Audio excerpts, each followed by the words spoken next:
Alright, welcome to week 2. I'm actually out here in Dallas this week doing a bit of traveling. Don't really know where I am right now. I just went to a random park, getting some steps in. Have a couple hours to kill before I can check into my hotel, so I figured I'd just come out here and kind of experience the weather. Been going through a bit of a it's just been a rainy season in Pittsburgh lately.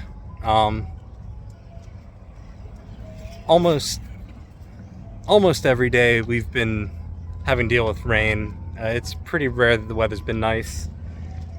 And now I'm out here and it's 80 and sunny. Gotta tell you, it feels great.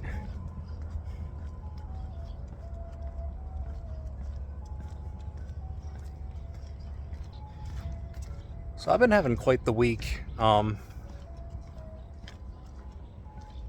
For the first time in roughly 2 years, I both have dropped below 200 pounds, and I'm wearing a size medium shirt. So this shirt that I'm wearing today, it's probably my favorite shirt that I own, and I have not been able to wear it in probably close to 2 years. I actually got it at my first triathlon out in Ohio, right outside of Columbus. They stopped selling a lot of just generic Ironman branded clothing, so I hold on to this thing. A lot of it's race specific now. Oh look, I found the dog park.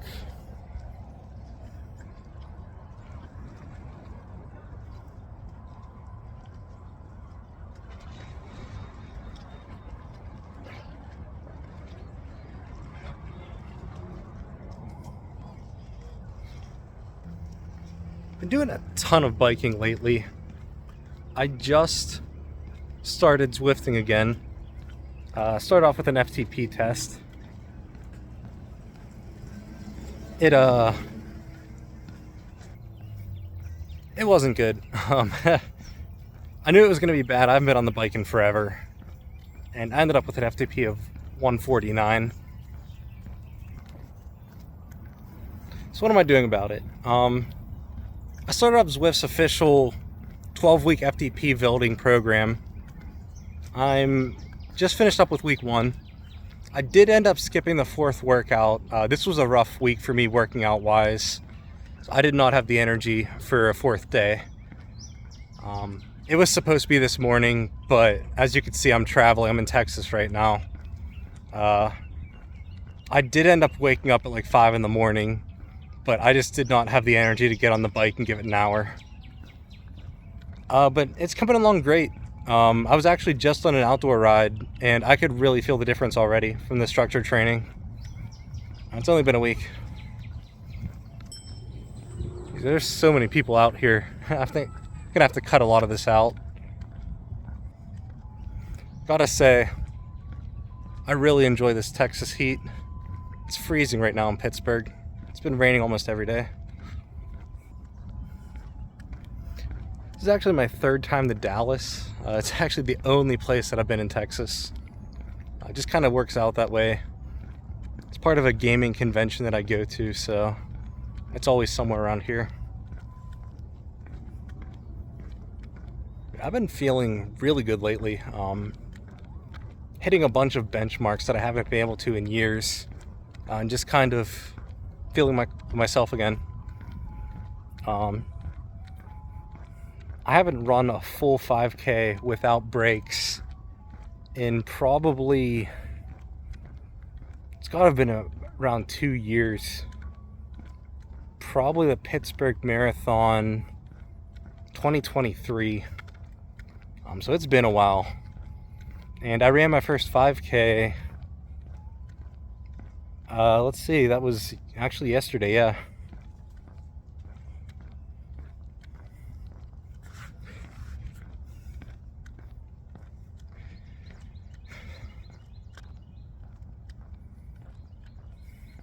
It feels so good to just get back into running again. I beat myself up for how slow that I am, but for whatever reason, I was able to shave a full minute off my average time on my 5K. And the furthest I have run this year was 1.8 miles. And somehow yesterday, I was able to just rip 3.11 at a 9:30 pace when I've been averaging 10:30 for the last, 2 months or so. So I'm getting better. It's true that I'm not a complete newbie. I've done this before. I have 2 marathons under my belt.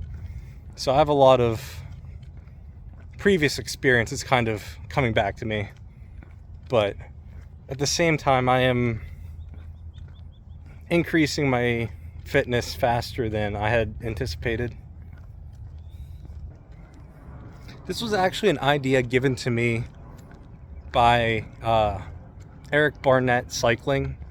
If any of you are interested at all in cycling and goofy adventures, I'd highly recommend checking him out, especially because I know a lot of you are triathletes yourselves.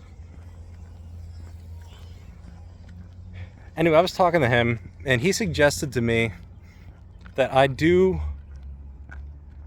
a hard 5K every month at the end of the month to kind of be a check mark for my progress, something that I can compare myself to. I've always had a really bad habit of comparing myself to others, but it's pretty healthy to compare yourself to yourself. And this gives me kind of a watermark to check every month to see, am I growing? How is this affecting my fitness? And it gives me something to kind of go back and see how I've changed. So I really like that idea. So yesterday, for whatever reason, my plan was to run about 2.2 miles. Like I said, the furthest I'd run this year is 1.8. And I figured after the 2.2 miles or so, I'll do a mixture of run walking and I'll hit the 3.1. But I don't know, I'm just feeling it.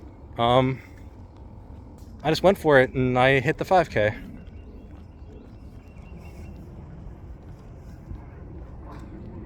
So here I am, officially a 5K runner again. It actually felt really good. I somehow managed to break 30 minutes, which seems silly to experienced runners, but you have to keep in mind that I've been running about 10-30 miles lately, and that's just for a single mile by itself. So I was probably on pace for like a 35-minute 5K, and I was like, oh well, I have to start somewhere.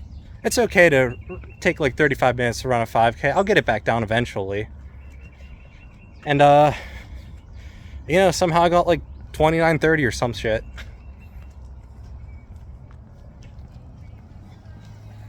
I don't know. I don't know where it came from. I just went for it yesterday and it worked. And I'm not even feeling sore today. I could probably run a 5K today if I wanted to. I don't know if I want to in this Texas heat. But I could. And that's kind of how I know I'm on the right path. My fitness is really improving. Man, this park is perfect for cycling. There's so many people out here on their bikes. Wish there was an easy way for me to get my bike out to Texas. Honestly, if I had my triathlon bike out here, this would be pretty perfect conditions.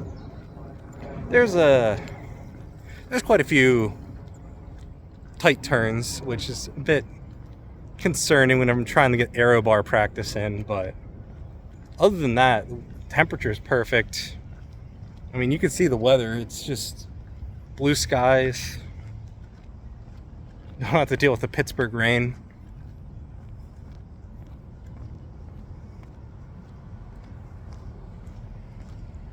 Kind of really jealous of the people that get to live out here. I'm stuck in the middle of nowhere out in the woods. Here's the trail one, by the way.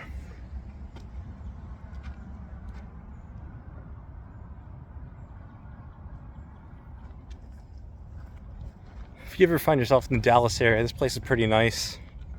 From what I saw, there's a couple museums and botanical gardens nearby. I don't really know too much about the area. It's kind of slightly east of downtown. I've only been here, this is my third time,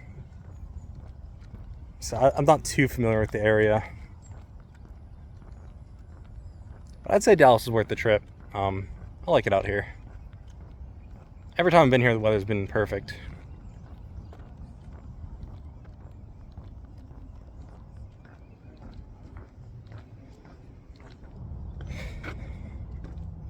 So I think that's something that I'm gonna do going forward, is make more of a formal goal checklist for the year. Actually, this January, I did sit down on my phone and write a list of probably about 10 or so things that I wanted to accomplish for the year. Some of them are pretty simple and I've already completed them. And some of them are very personal, so I won't be sharing those. But probably gonna have a video come out within the next week or so going over them, because this is June, it's the halfway mark of the year. And I've done a lot so far. I didn't think that I'd be this far, even like 3/4 of the way through the year. But I've already met a lot of my goals. So maybe I wasn't reaching high enough. Checking all these cyclists as they go by to see if they have anything triathlon related on them. One of these days I'm going to find another triathlete out in the wild. I swear it's not just me. Somewhere out there's someone that can relate to this. Maybe it is just me. The only person crazy enough to juggle all this, not just settle on one.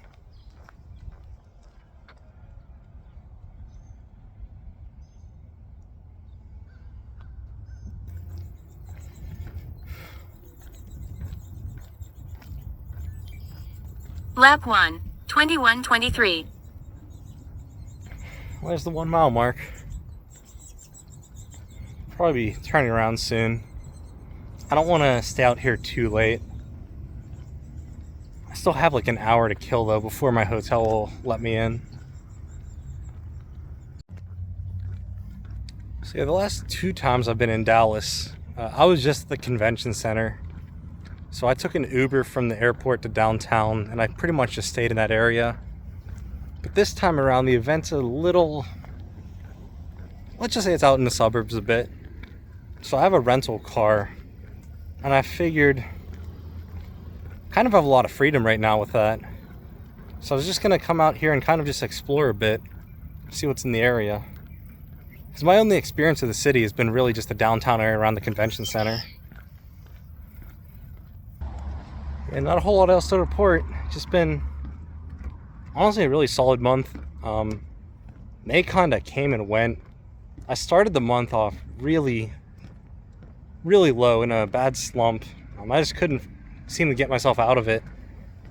I was going through a lot of, I guess I'd say, self-loathing, self-esteem issues. Just kind of really beating myself up about basically my current state, where I used to be, where I am now. And I just really hit the gas.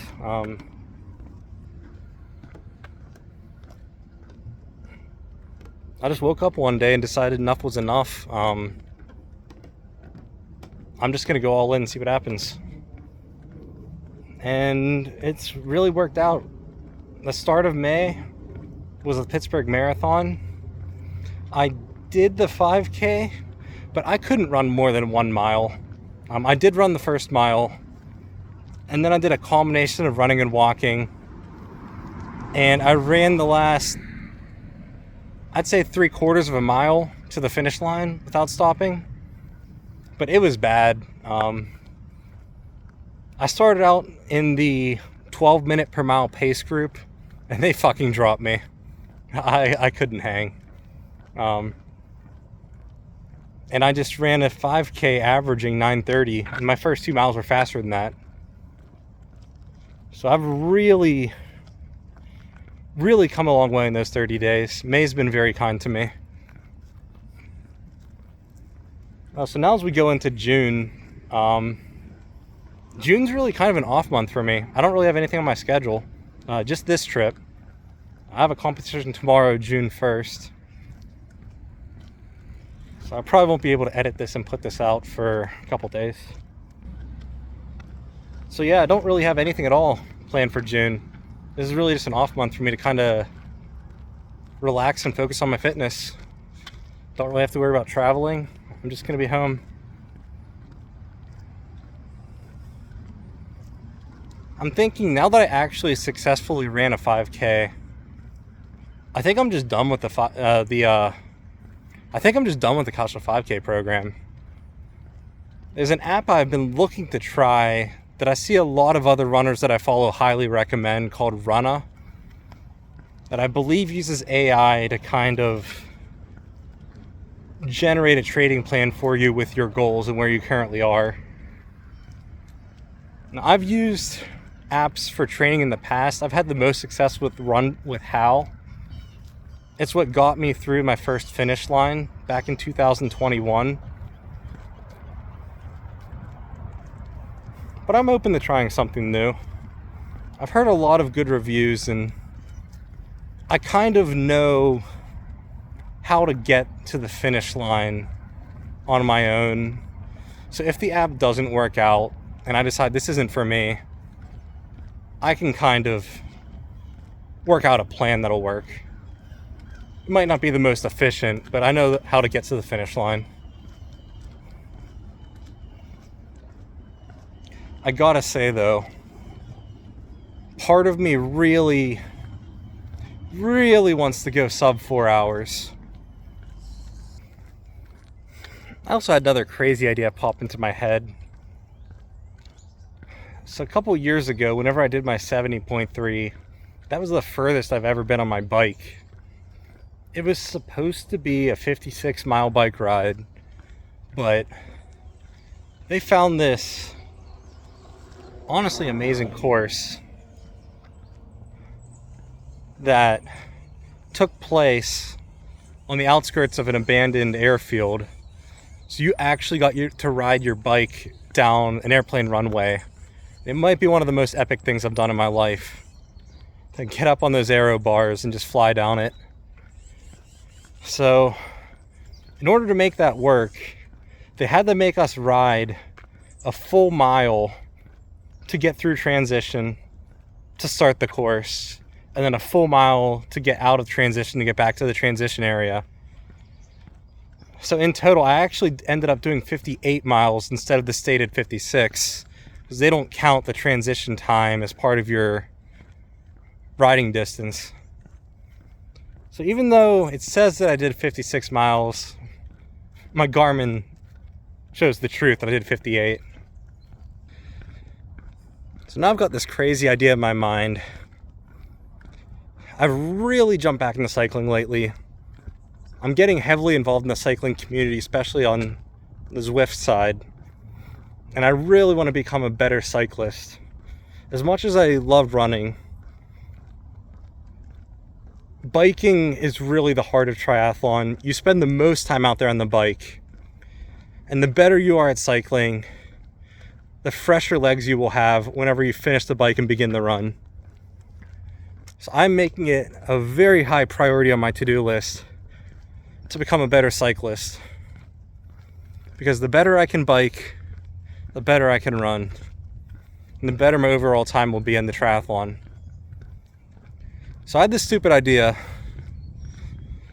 Can I break my longest ride outdoors before the end of the year?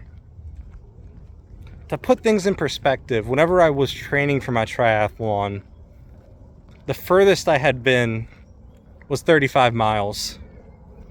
And I just kind of supplemented it with other workouts. Just a shit ton of running. Saying, it'll be enough. I'll just overtrain for the running portion and survive the bike. And to be fair, it worked. I got through the finish line. But it wasn't pretty. I had a rough bike. Ended up really under fueling and starting my run super dehydrated and just starving. And that's not really where you want to be. at the start of a half marathon. So I got through it, but that was the most painful run of my life.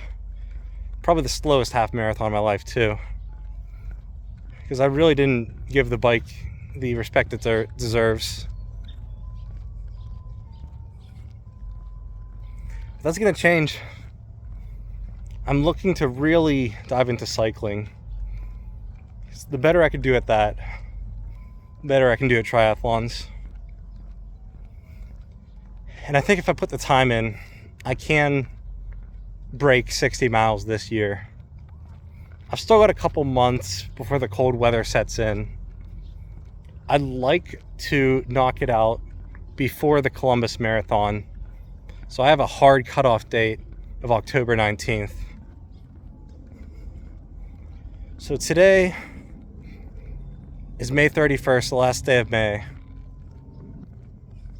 Basically gives me 4 months to see how far I can get on the bike. So right now, at my current level of fitness, I could do about 20 miles on the bike, but I need a couple short breaks. Part of it's my bike fit being off. I'm just riding a simple gravel bike, and I only paid like $300 for the thing. I'm not going to go pay $100+ for a professional bike fit. So I've just been kind of trying to adjust the fit on my own, and obviously I don't know what I'm doing. Trying to follow guides and do the best I can, but it's not as comfortable as my other bikes. But I really don't want to put the resources into it when I can spend the money on other things.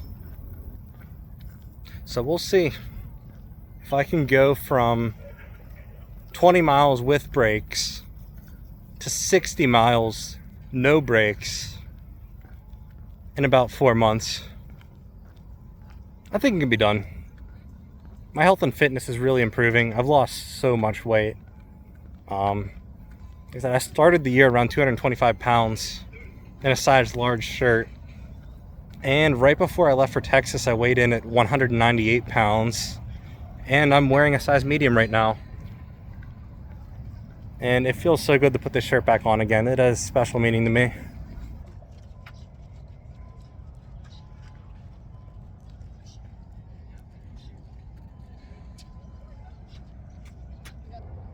So yeah, I think that's it for week 2. Pretty good. Like I said, I'm out here celebrating today. Technically out here for a competition, but after everything I've been through, everything that's happened in the last week, I figured it's time to kind of just enjoy it a bit. Lap 2, 21:20. Right at the dot. Well, I think that's enough for today. I'll be back next week. Nothing out of the ordinary on the schedule. 3 runs. I'm looking at 4 or 5 bike rides. I'm going to try to fit in 2 swims. I am cutting back my lifting. This week I dropped the full day. Going into next week, I think I am going to readjust back to doing 3 days a week. Now that I'm doing so much cardio, the 6 days a week lifting is a bit much. I tried turning down the intensity and keeping the volume up, but I'm just feeling the exhaustion by the end of the week. And I really want to make sure I get some solid runs in at the end of the week. So that's my high priority. Lifting has to stop for a bit. And it's not like I'm trying to become Arnold or anything. It's just something that I enjoy. And it is nice to have a little bit of muscle mass for once. Not really a muscular guy, but feels good to see some. But yeah, that's it. See you next week.